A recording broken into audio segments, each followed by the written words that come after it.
鸟为什么会飞？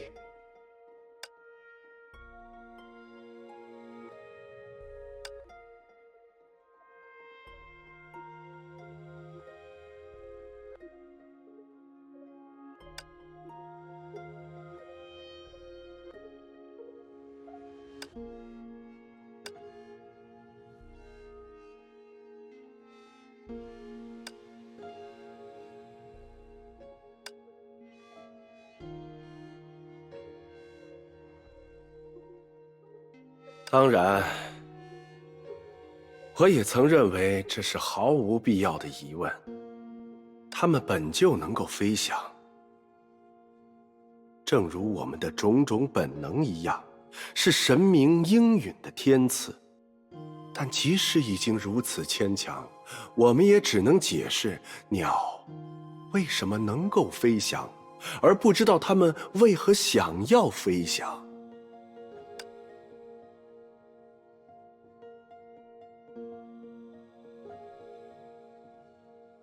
不，听我说，站在这里的每一个人，我们生来能够去看，能够去听，能够走向远方，能够征服一切，但这是一种权利。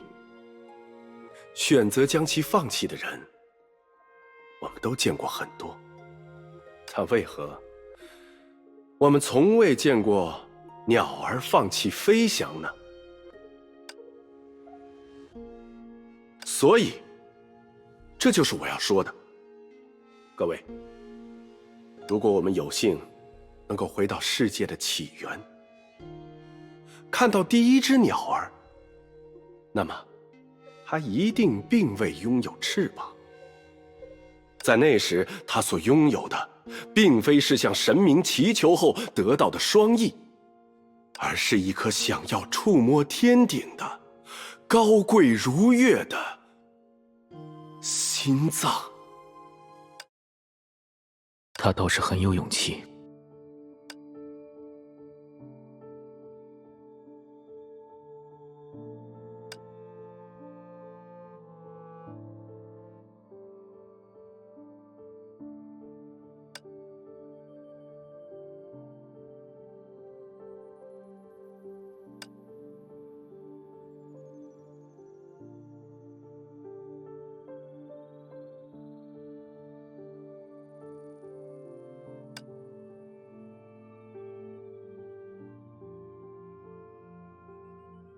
苏，他那边也该结束了吧？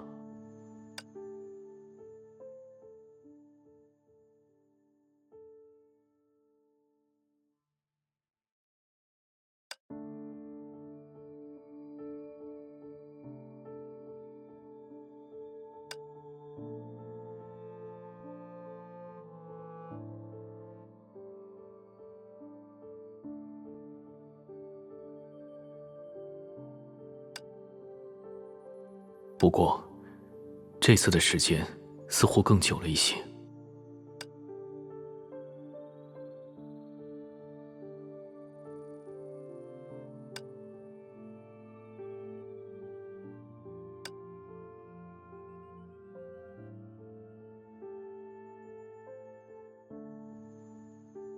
出发吧，该去其他地方看看了。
刚才那些，是我早已遗忘的记忆。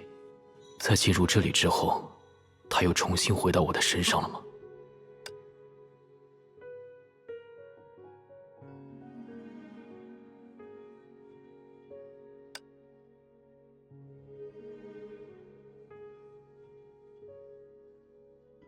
无妨，这不重要。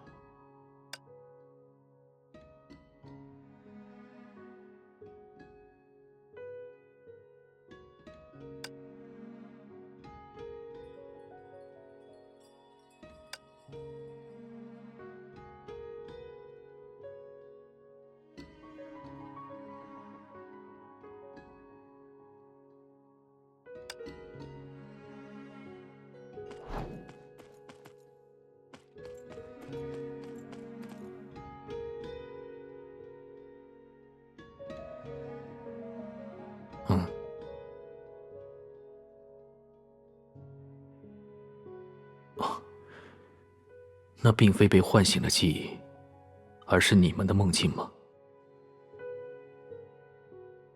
抱歉。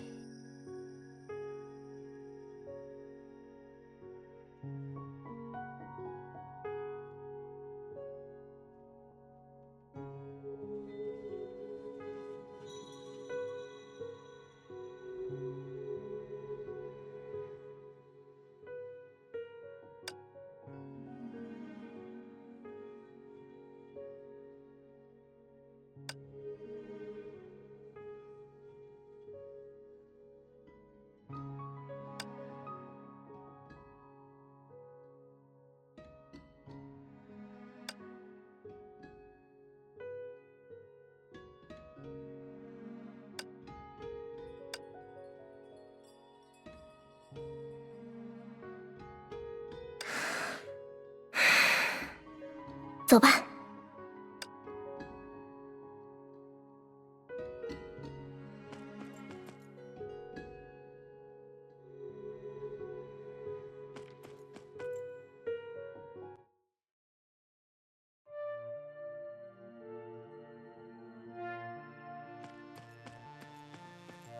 不是吧？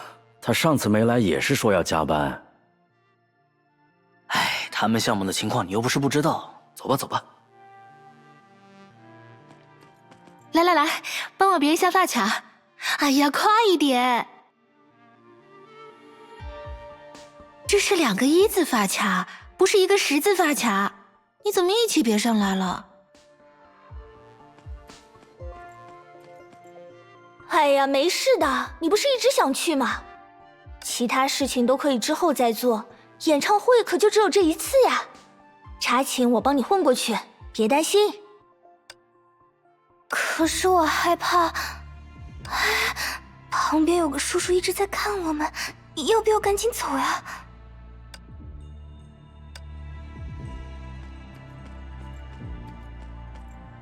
没事的，没事的，我们先回家去吧。啊！可是本来我能考得更好的，我已经很满意了。你是我骄傲的女儿呀。我，哎呀，别哭，没事的。那个学校也不是很好嘛。哎，这家店今天竟然不需要排队拿号哎！该不会已经过气了吧？这就好。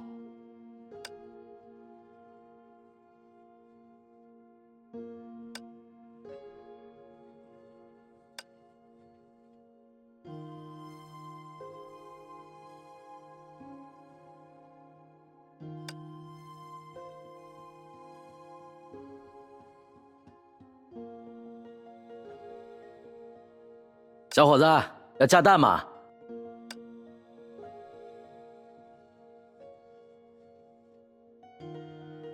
小伙子，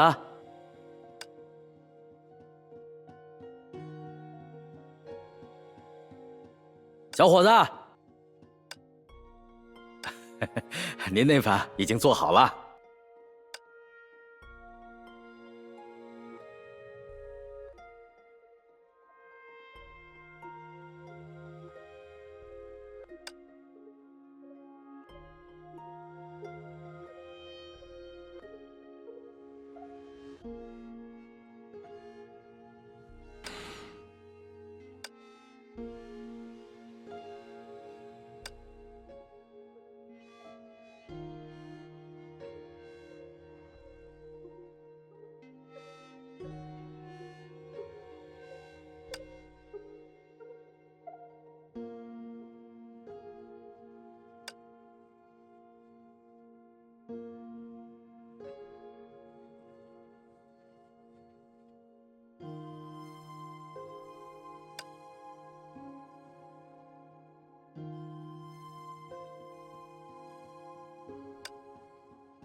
不必了，抱歉。面很好吃。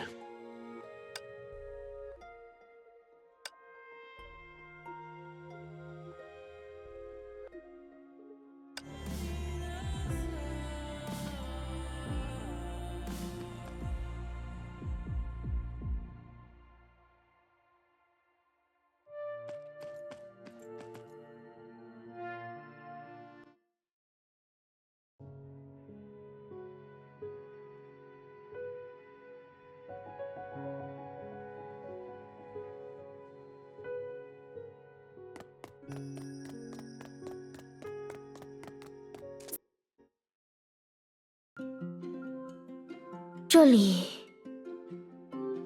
还真是一所学校啊，好多孩子，相似的梦境有可能相互吸引交织，原来是这么一回事。这些孩子或许素不相识，但相似的愿望让他们做了同样的梦。不过，在学校里毫无顾忌的尽情玩耍这种梦，是不是太不把老师们放在眼里了？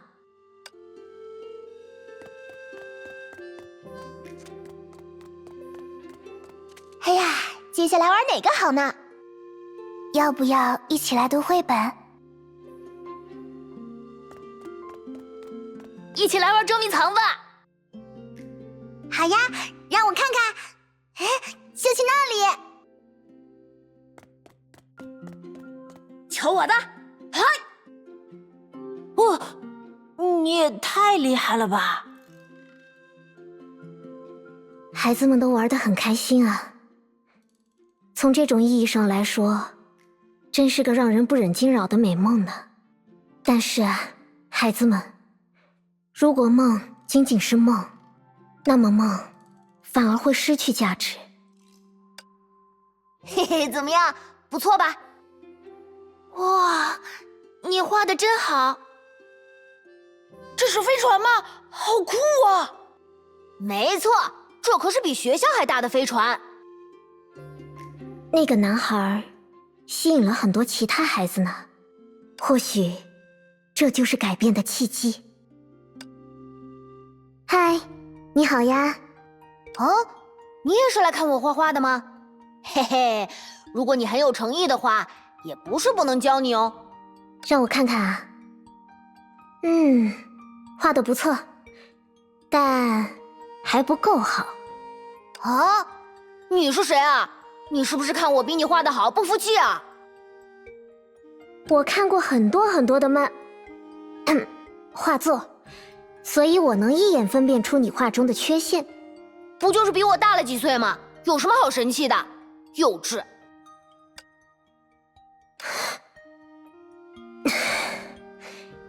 你的画中缺少了一种很重要的东西。哼，你倒是说说看啊！这艘飞船是你从一本冒险故事的插图里临摹的吧？我也读过那本书哦。是啊，那又怎么样？我这不是画的一模一样吗？连颜色都不差。那你一定还记得那本冒险故事的主人公整天挂在嘴边的那句话吧？我要飞遍全世界，在每一片天空上都留下我的名字。主人公驾驶着飞船游历了每个国度，所有他去过的地方的人们都记住了他和他的飞船。没错，所以我一直很崇拜他，我也要成为他那样伟大的冒险家。可你的这幅画里没有你自己，你只是把他的梦想原封不动地描了下来，没有任何改变。这样怎么能成为合格的冒险家呢？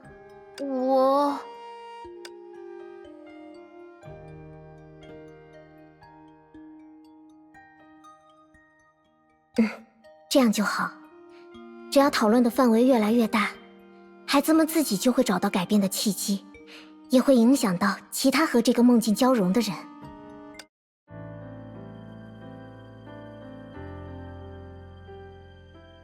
请问你是老师吗？没错，我其实是另一所学园的学园长哦。你听到我刚才和他们讨论的东西了？你刚才说，书上的人是我们的模范，我们的目标，但不是我们的束缚，我们的界限。真正的冒险家，他一定会跨越前人的足迹，走得更高更远，让自己的梦想飘向无人探索过的天际。是啊，就这样，数百年、数千年，无数的冒险家践行着自己的梦想，将人类的世界延续到如今这般繁华。这，便是文明。那，小个子老师，我们要怎么做才能成为真正的冒险家？小个子老师，不对，我是冷静成熟的大人，不能跟小孩子一般见识。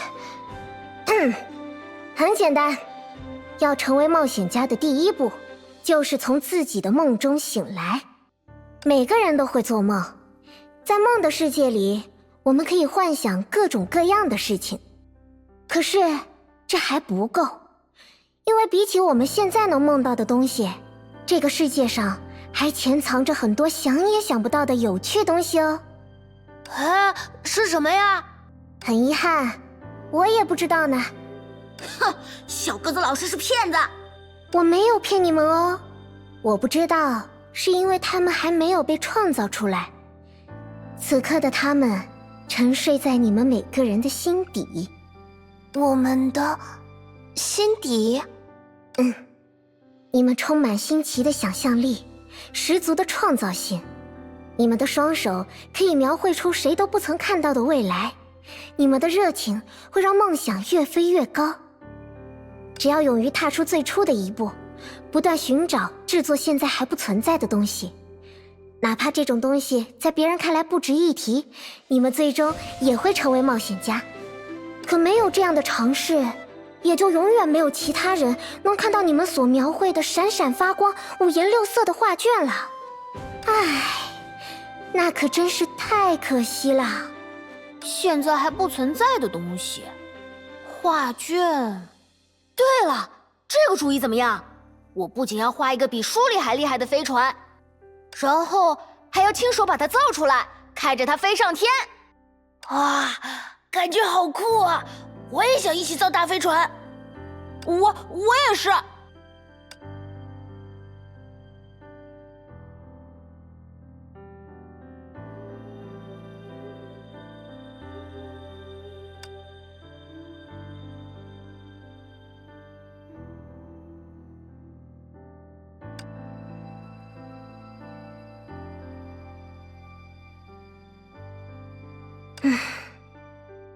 我能做到的，其实也只有这么多呢。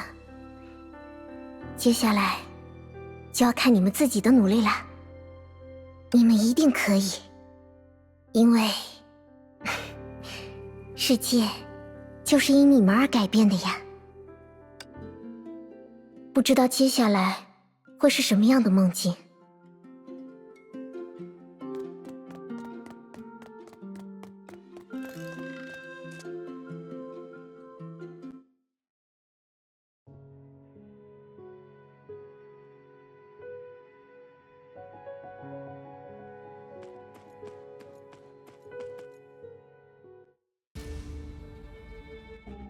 所以，我曾经对你们说过，一个人的命运就是他的性格。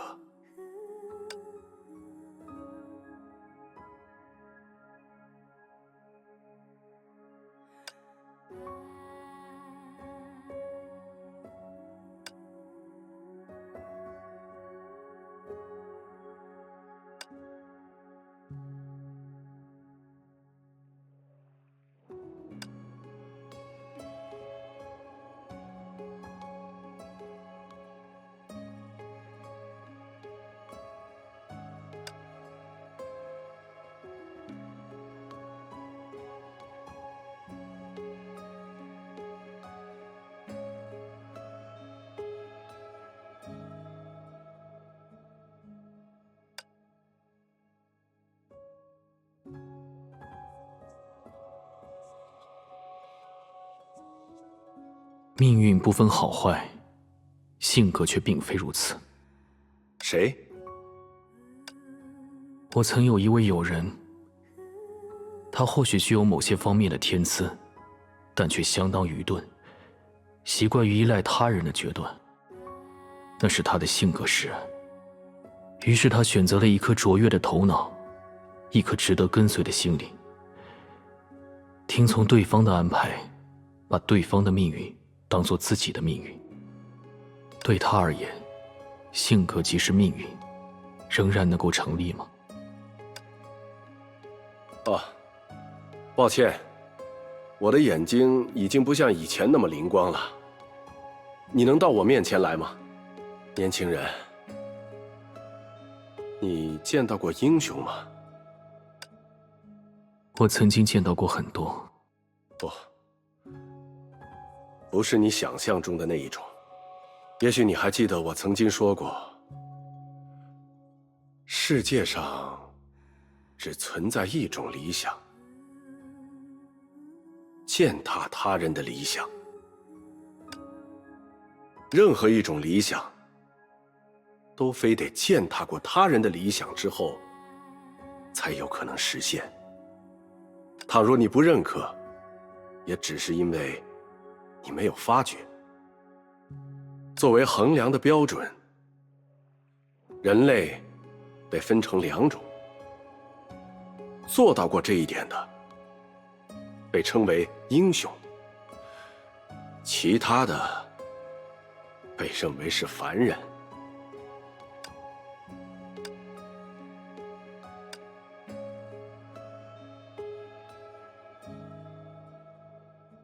先别着急，年轻人，我还没有说完。成为英雄是每一个人的愿望，但我们也同样知道，如果每一个人都是英雄，这个世界该会有多么糟糕。所以，另一种英雄诞生了，他们的理想全然相反，是希望自己的理想遭到践踏。而世界运转的规则，事实上是由他们来维系的。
但这个世界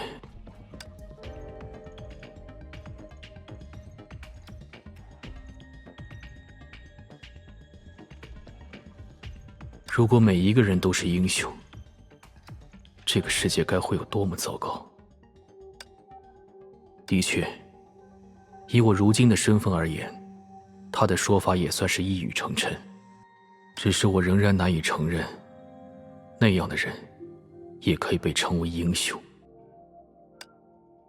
这里的结局是现实，而非梦境。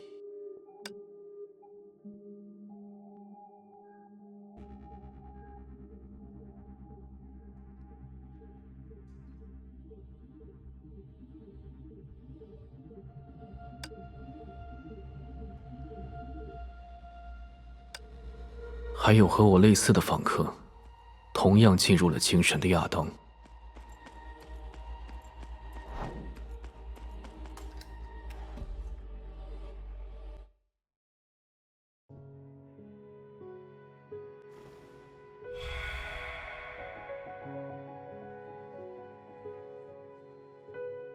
背负毗湿奴之力的战士。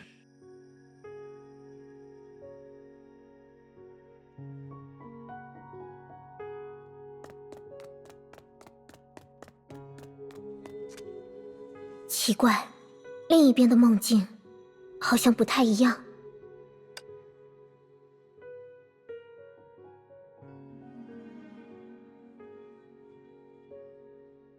希尔，你怎么会在这里？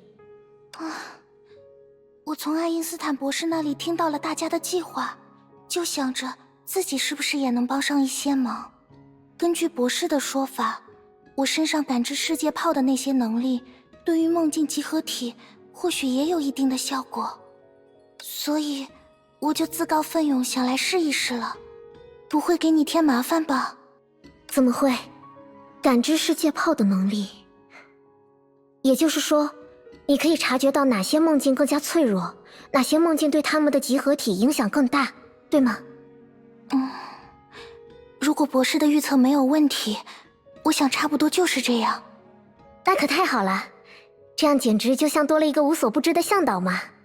希尔，接下来就拜托你了。我会加油的。这里，有什么异常吗？只是跟记忆中的某个场景重合在了一起，有些感慨罢了。都是很多年前的事了。那时我和一位友人一起偷溜出门，也是在这样的大街上漫无目的的游荡。我们哪里也没去，只是一边闲逛一边聊天，但那却是我最快乐的回忆之一。听得出你很重视那位朋友呢。是啊，他是我终其一生追寻的光芒。好了，比起追忆往事，还是抓紧时间行动吧。我们先分头问问附近的人，了解一下这片梦境的大致情况。交给我吧。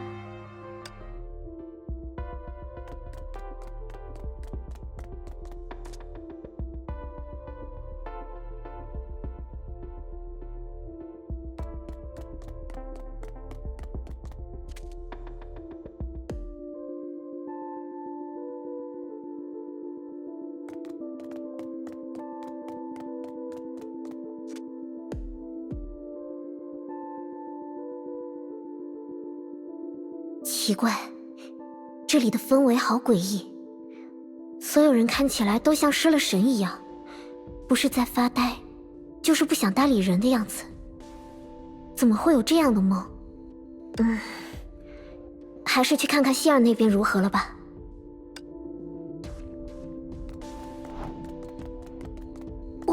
我不是那个意思。就离我远点，少来管我！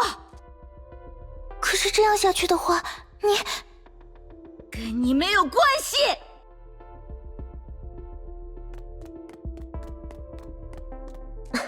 发生什么了？我看这位女士好像很痛苦的样子，就问问她有没有什么需要帮忙的，结果你也是和他一伙的，都离我远点儿！你冷静一下，我们只是想帮忙而已，不是要伤害你啊。都说了走开！烦死了，干嘛顾虑这么多？还不如直接告诉他，你现在是在做梦，这一切都是梦。等等，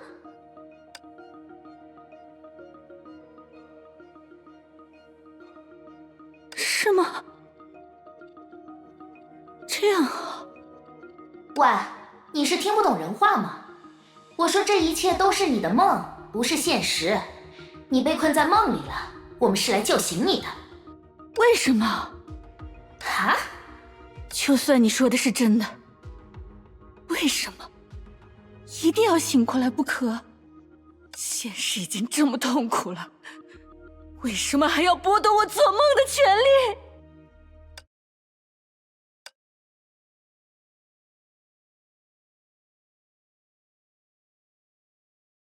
原来如此，是这样的梦啊。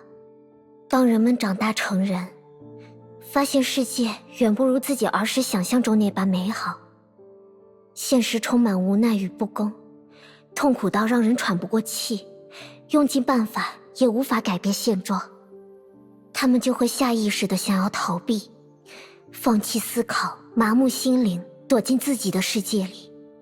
这个梦境压抑而又安静，是因为梦境的主人不再相信前方有所谓希望，陷入了无止境的停滞之中。梦中没有他们曾经渴望的美好，是因为在现实中，他们已经不会再做梦了，所以这个梦才会如此稳定。对于在现实中绝望的人来说，这是他们唯一的归处。这么说，我们是没办法叫醒他们了？不如，用物理方法解决？不，我还是想试试，因为我也曾困在这样的梦中。那时的我，尚未找到自己生存的意义。作为人造的生命，我无法融入他人的群体，只能麻木地活着。那时的我和他们一样，不会做梦，也不对未来抱有任何期待。但就在那时，我遇到了刚才说的那位朋友。他和我一样，从小在黑暗的房间里长大，只能从书本上了解外面的世界。但和我不同，即使我们的全部世界只有这一小方天地，他也总是会产生一些奇思妙想。他带给我各种各样奇怪的礼物，给我看他养的花，给小鸟做的巢，甚至有一次还趁夜深人静带着我偷溜出去。那时他对我说，越是压抑自我的人，内心深处越是渴求美好。正是因为求而不得的落差，让他们暂时失去了前行的勇气。他们需要的只是一个契机，也许是一个打动人心的故事，也许是一首悠扬婉转的音乐，也许是一个引起共鸣的游戏。那个契机足以让他们重燃希望，对抗生活的风雨，拥抱明日的彩虹。他们原本就拥有冲破绝境的勇气和力量，只是自己不曾发觉。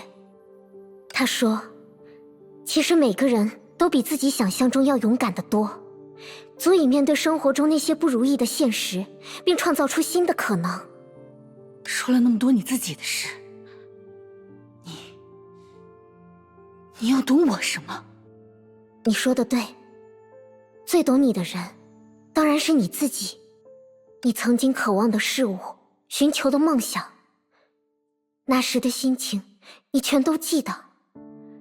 那是你勇气的源头，前进的动力，是你的心。一直停留在这里，也并不会带给你满足，只是无谓的虚度时间。你应该再给自己的心一个机会，不是吗？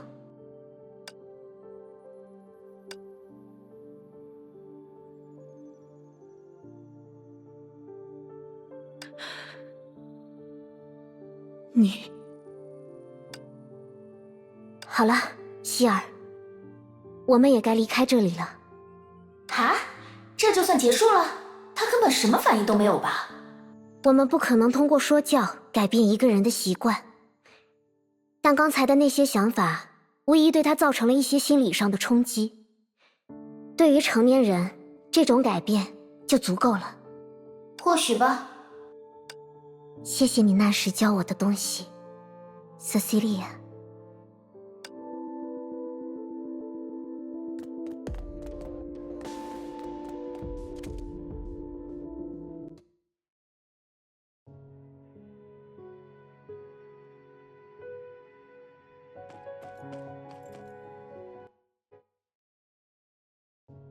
抱歉，我我不记得你。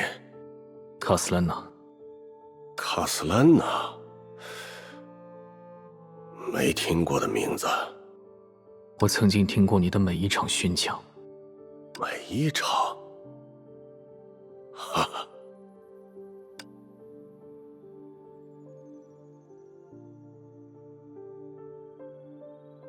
为什么？我也不明白。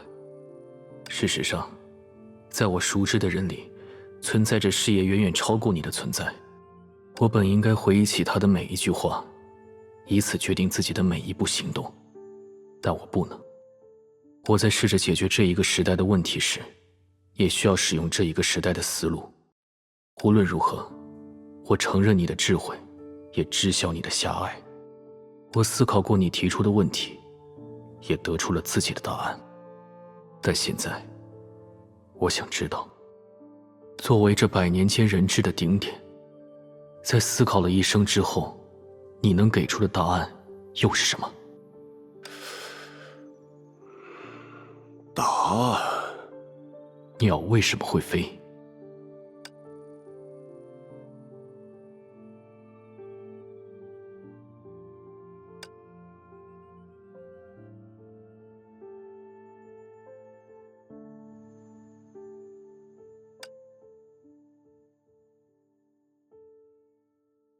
因为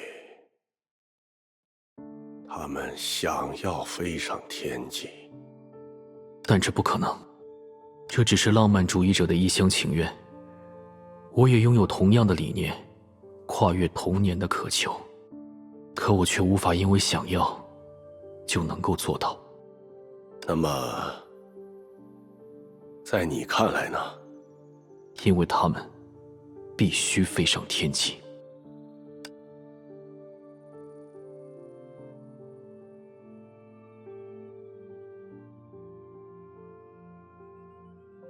当终焉的陨星在白垩纪降下，唯有自由的鸟儿才能跳出既定的灭亡。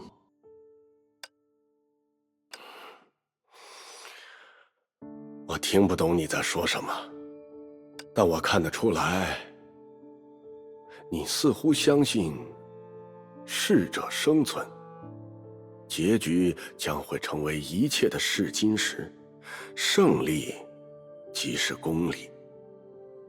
那么，年轻人，在我死去之前，我来为你进行最后一场宣讲吧。我要向你讲述一个名为伊卡洛斯的人，并且让你知晓，有些人的飞翔正是为了坠落。梦境的集合体出现紊乱了吗？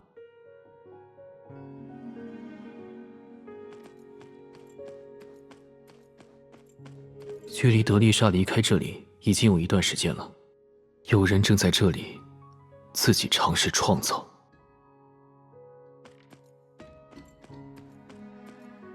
哦，是没见过的叔叔，太好了，又有人来帮忙了。等等，他看起来不像什么好人。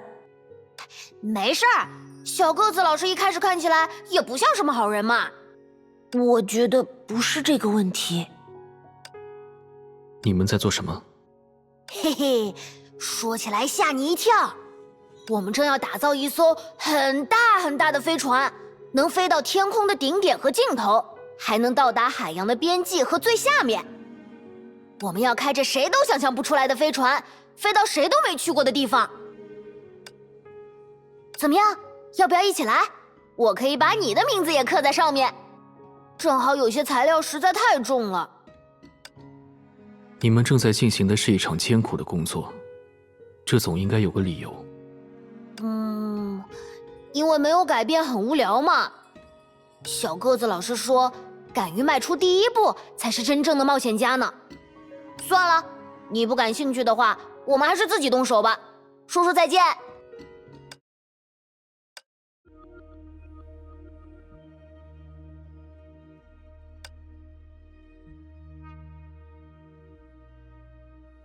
原来如此，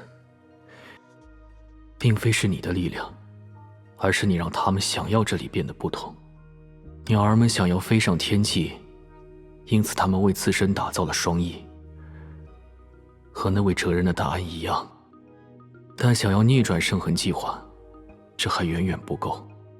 即使你给了他们契机，让他们产生改变的念头，但最终是否能够冲破此般梦境，依然取决于他们自身。你真的相信这些平凡之人拥有改变世界的能力和执念吗？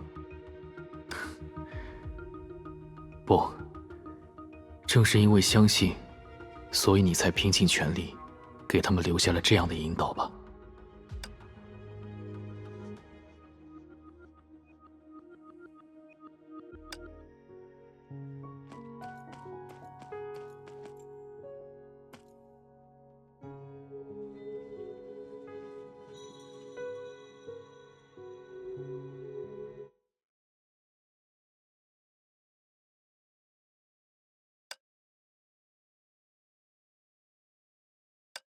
我知道伊卡洛斯的故事，与自己身为工匠的父亲一同使用羽毛制成翅膀，试图逃离监禁他们的岛屿，但却不愿听从父亲的劝诫，飞往了他不该达到的高度。太阳融化了用以固定羽毛的蜡，使他溺亡于大海。你真是见多识广，但我想你并没有像我一样和他交谈过。没错，他是一个神话中的人物，就像你一样，所以他才存在过。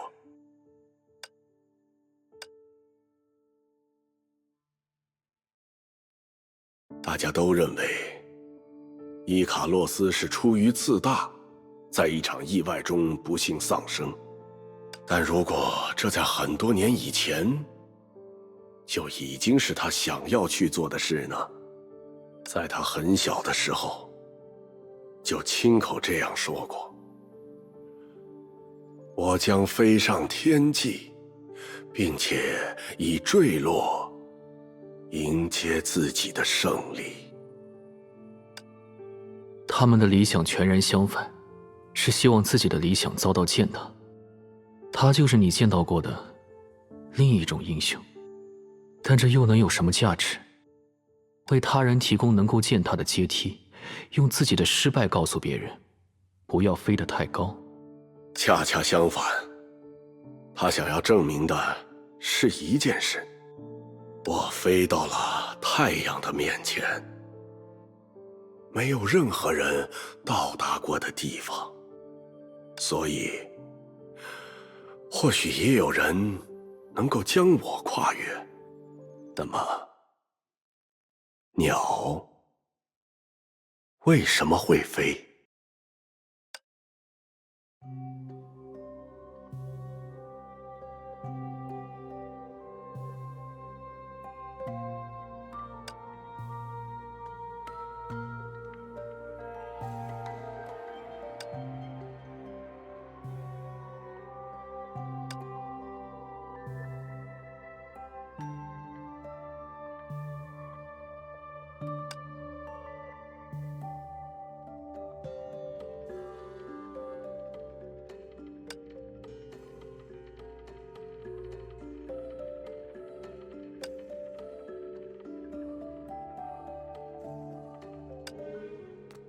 没错，为了不让太阳落下，我飞上天际，将你们的光芒夺去。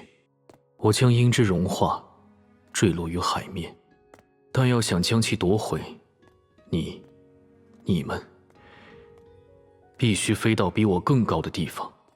这既是跨越童年之后属于成人的逻辑。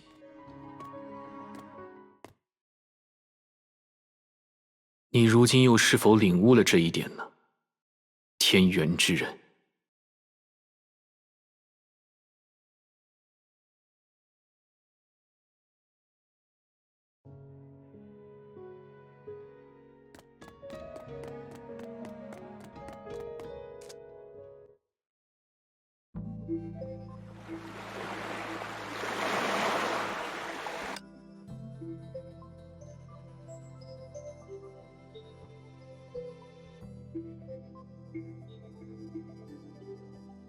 原来也有这样的梦境呀，总感觉它真的很现实。可既然如此，又为什么需要靠做梦来实现呢？不清楚。看这空旷的样子，这次梦境的主人还真是无欲无求呢。一直待在这里猜也不是办法，只能找梦境的主人问问情况了。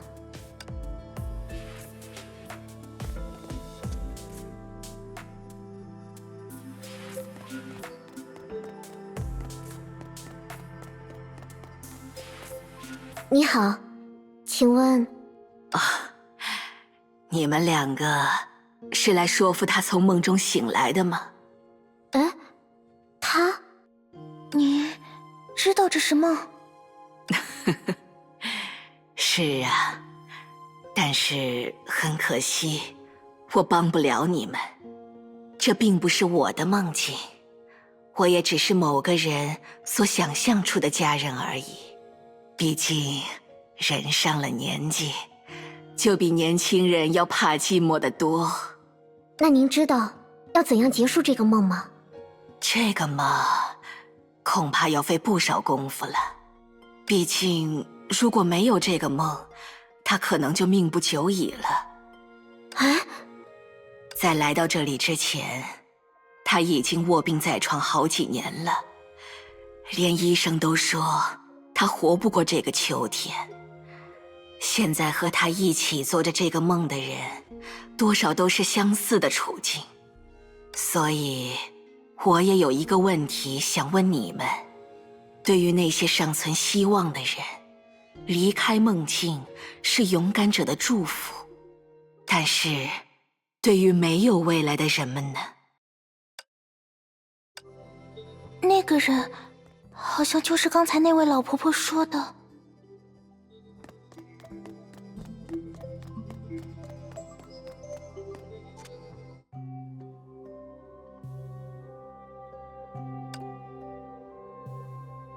我们试试看吧，毕竟这场梦，它可能不只关系到几个人的选择，也包括千千万万人的共同命运。你们好啊，年轻人。你好呀，老爷爷。你好，我们是来……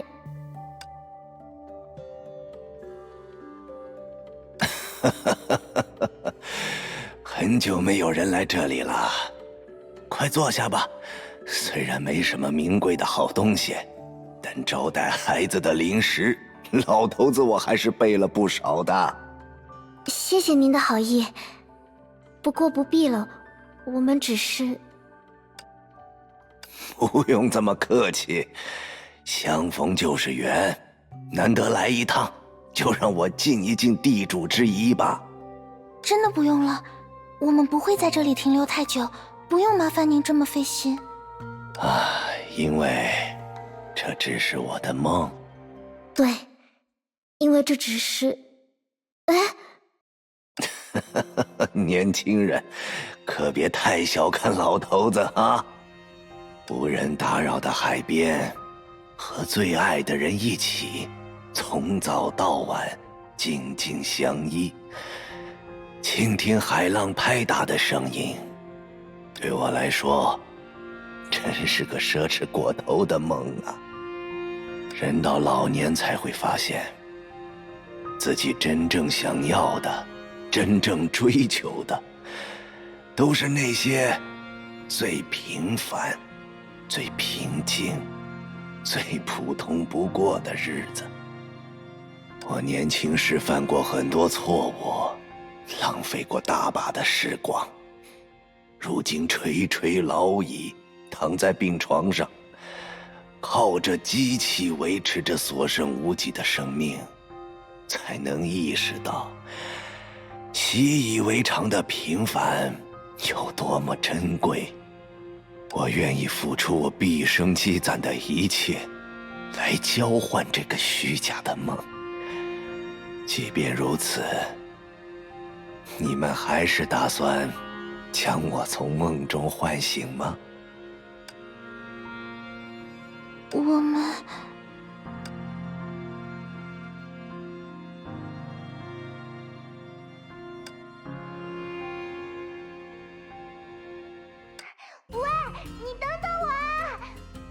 才不要！我们约好了，先到的人可以吃2份小蛋糕。哎，那2个正在狂奔过来的身影是罗萨莉亚、莉莉娅。等我们醒来的时候，发现自己居然到了寂静的肚子里。Rosalia，还等一下，莉莉娅，让我把这个故事讲完。笨蛋，你快看那是谁？啊，希尔，还有德丽莎。你们终于来接我们了吗？罗萨莉亚、莉莉娅，为什么你们会在这里？好了，终于遇到了你们在等的人，吃个蛋糕，开心一下吧。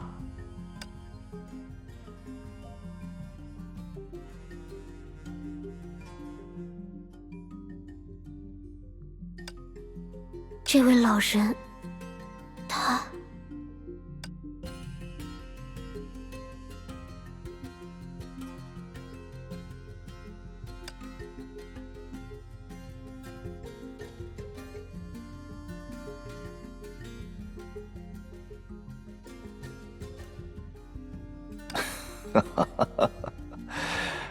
好了，不逗你们了。看到活力四射的年轻人，总是忍不住想捉弄一下，考验一下你们的决心。哎呀，就原谅老头子的坏心眼吧。你们是来接这2个孩子回家的吧？是的。看来我也是时候从这个美梦里醒过来了。可是，您知道的，一旦从梦境中醒来，您就会……是啊，我就会回到病房里，就会瘫痪在病床上，就会命不久矣。那你们先告诉我，如果我不愿意让这场梦结束，会发生什么？这……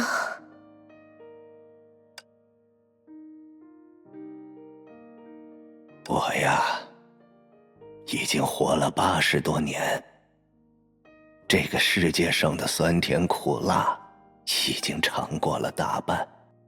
可是他们不一样，他们年轻，有活力，充满了希望。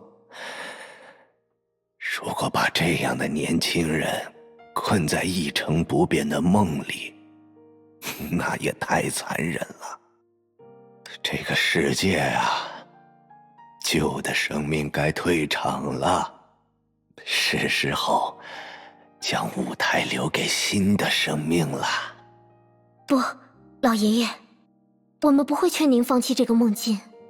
哦，我想，这样的梦境本身其实并没有错，出了错的是那些还没有走到人生的终点就已经放弃了未来的人们。老爷爷，我相信您，相信您能像照顾这2个姐妹一样，照顾好其他的年轻人，然后也像现在一样，告诉他们在梦境之外，还有生活在等待着他们。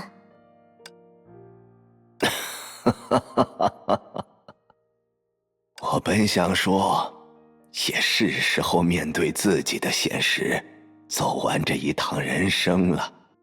却没想到还有年轻人需要我们的帮助吗？也好，这次也该让年轻人们看看老家伙的骨气了。我们这一辈子可没有白活呢。